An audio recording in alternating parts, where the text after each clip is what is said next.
Bienvenue dans la Guilde, le podcast qui booste vos compétences en Quality Engineering.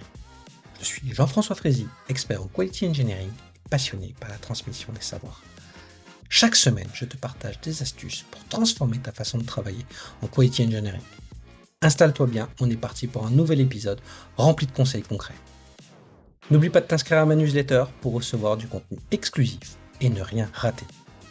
Chaque semaine, je te livre des méthodes actionnables, des outils efficaces et des stratégies sur les meilleures pratiques du moment, avec des formats courts, pratiques et accessibles à tous. Alors abonne-toi maintenant pour ne rien rater. Bonjour et bienvenue dans le 3e épisode de cette mini-série de la Guilde sur la conduite du changement en QA, toujours avec l'excellent Nicolas Canseco. On va parler du Lean Testing et vous allez me dire, mais qu'est-ce que ce truc-là? Justement, dis-nous Nicolas ce que c'est le Lean Testing, qu'est-ce que c'est? Est-ce que c'est juste quelque chose de marketing? C'est quelque chose qui permet de vraiment gagner en efficacité? Bonjour, donc effectivement aujourd'hui on va vous parler de lean testing et déjà un petit avertissement. Je suis pas du tout certifié sur les pratiques lean. Je suis complètement amateur et j'ai pas du tout la légitimité pour parler de ce genre de sujet. La seule légitimité que j'ai, c'est mon expérience et mes lectures. Donc je suis pas ceinture noire ou sensei ou quoi que ce soit. Donc voilà, si vous êtes soyez indulgents si vous êtes familier de ces pratiques-là.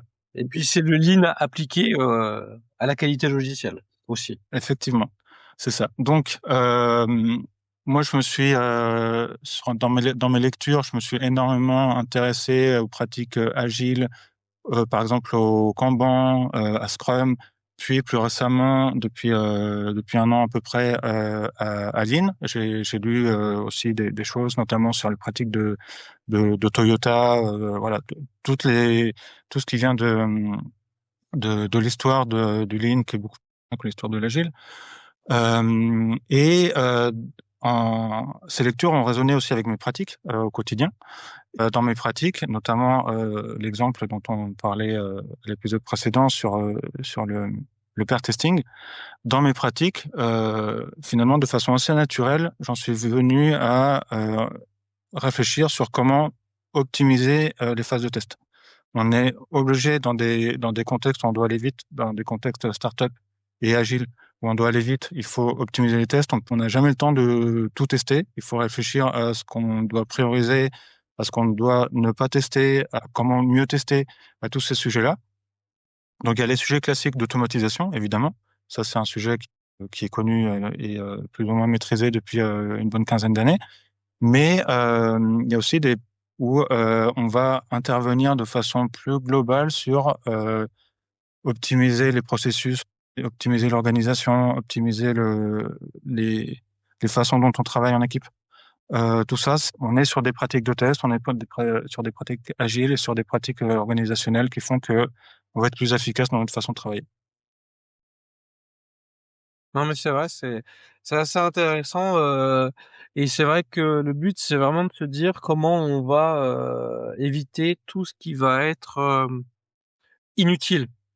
Donc, souvent, si on regarde des fois, on arrive sur des plans de test où il y a 1004 tests, ben, on voit qu'on est peut-être un peu dans l'excès et que on pourrait réduire ces 4 tests, je sais pas, à 700 ou 804 tests facilement, voire 500 dans certains cas de figure, en les mettant de façon plus efficace, juste en utilisant des bonnes pratiques. Tu vois, le nombre de fois où moi je vois des cas de tests où les gens sont dédoublés alors qu'ils pourraient utiliser des tests pilotés par la donnée et donc réduire la maintenance de ces cas de tests, notamment s'ils le font au manuel. Il y a des choses qu'on peut faire sans non plus bousculer toutes les pratiques d'une organisation. On n'est pas obligé d'arriver à un changement qui va être totalement à 180 degrés. Je sais pas ce que t'en penses toi Nicolas là-dessus, mais la première chose en général, c'est remettre, j'ai envie de dire un peu l'église au centre du village et d'utiliser des bonnes pratiques. Et souvent, on voit qu'il y a des organisations qui ont mis des pratiques qui leur paraissaient bonnes mais qui finalement impactent vachement leur productivité et l'efficacité de la qualité logicielle. Oui, mais on en revient à ce qu'on disait au début, au premier épisode, c'est souvent une question d'ignorance. Parfois, Oui, les gens qui travaillent avec des produits, même des agilistes ou des développeurs qui sont très techniques, euh, ils ne maîtrisent pas ces pratiques-là liées aux tests, à la validation fonctionnelle, même à l'automatisation. Parfois, c'est des sujets qu'ils connaissent de très loin et il faut tout leur apprendre. Il faut vraiment faut apprendre, faut accompagner, faut vraiment petit à petit les emmener vers ces sujets-là. Et on en revient encore une fois au sujet de la data, c'est-à-dire que quand on leur démontre que en mettant en place une pratique, on va ouvrir moins de bugs ou on va les tâches, les user stories ou les bugs ou les tickets de bugs vont aller beaucoup plus vite dans les dashboards et vont être fermés beaucoup plus vite avec des pratiques très simples. C'est pas des pratiques où on travaille où il faut faire 3 fois plus de réunions ou quoi que ce soit. Tout au contraire, on fait gagner du temps à tout le monde avec des pratiques très simples, des pratiques qui peuvent se mettre en place en quelques semaines dans une équipe. Quand on arrive à démontrer ça, en fait, il n'y a plus de débat. On fait des choses, on fait des petits changements petit à petit, et puis finalement, l'équipe est de plus en plus efficace. Et il y a même pas de sujet, de débat théorique sur ce qu'il faut le mettre en place ou pas le mettre en place. Ça fonctionne globalement. oui, oui. Bah, je suis d'accord sur le fait que des fois les gens utilisent des outils, des méthodes sans les maîtriser totalement. Il y a un sujet qu'on connaît aussi très bien tous les deux, c'est la mise en place du BDD, et les trois amigos qu'on réduit trop souvent au Gherkin. Il y a l'automatisation alors que l'objectif c'est quand même de lever les ambiguïtés, de s'aligner globalement avec toutes les parties prenantes. Et des fois, je suis assez étonné de voir que ces pratiques perdurent dans les petites et les plus grandes organisations. Oui, et puis après, il y a des choses qui sont tellement simples quand on les pratique. C'est simplement, on se parle, on communique, on s'assoit à côté, on prend du temps ensemble. C'est le testeur, il est pas censé être dans son coin tout seul à travailler et à recevoir des tickets ou des demandes quand ça arrive dans sa colonne. C'est pas cette façon-là. Elle est historique, mais elle est pas efficace. Et quand on se rend compte qu'en fait le tester, c'est pas un rôle, c'est une expertise. On avance beaucoup plus vite tous ensemble et tout le monde est beaucoup plus concerné par la qualité du produit. Oui, tout à fait. Tout le monde est bien plus impliqué et la qualité devient finalement l'affaire de tous. Et ça, c'est intéressant. Et moi, j'ai déjà eu cette phrase-là, on me dit, ouais, mais si la qualité, c'est l'affaire de tout le monde, c'est de l'affaire de personne. Et, euh, et je l'ai vu hein, dans des organisations où tout le monde se dédouanait là-dessus. Et finalement, c'est une question de pratique et de culture. Comment on va traiter la qualité, comment on la perçoit à chaque niveau, à chaque partie prenante. Et en fait, oui, c'est le risque si on en fait un dogme, mais en fait, on ne forme pas les gens sur les meilleures pratiques. C'est que oui, c'est que ça devienne l'affaire de personne finalement, que ça reste quelque chose toujours entre deux équipes, entre deux rôles, et que personne vraiment traite le sujet. Et donc pour moi, la comptabilité, la responsabilité des gens est importante, mais il faut leur donner les moyens d'être responsables de cette qualité, que ce soit dans la conception, dans la gestion des spécifications, dans le développement ou dans l'exécution des tests. Oui. Pour reboucler sur les pratiques de qualité et de test, où on en revient au principe du lean, c'est-à-dire éviter le gaspillage, être efficace, se focaliser sur les bons sujets. Donc, j'en reviens à ces deux pratiques qui sont pour moi essentielles. D'une part, le pair testing. Le pair testing, ça fait gagner énormément de temps. Ça permet de fermer des tickets beaucoup plus vite.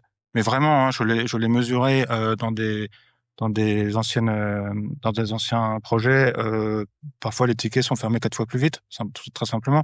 Un pair testing, ça dure 10-15 minutes. On n'a pas besoin d'attendre un jour, 2 jours que le testeur teste et qu'il renvoie les résultats de son test et que le développeur recommence, tout ça, ça prend des jours, alors que le pair testing, ça prend 15 minutes. Donc, arrêtez de perdre du temps et soyez efficace. Et l'autre pratique, c'est, j'en avais déjà parlé, c'est la politique zéro bug. Les politiques zéro bug, c'est on sait qu'on va toujours avoir des bugs parce que on est imparfait, on va toujours il va toujours y avoir peut-être des incompréhensions ou des oublis, on l'accepte. Mais la politique zéro bug, c'est simplement on stocke pas des bugs dans un backlog.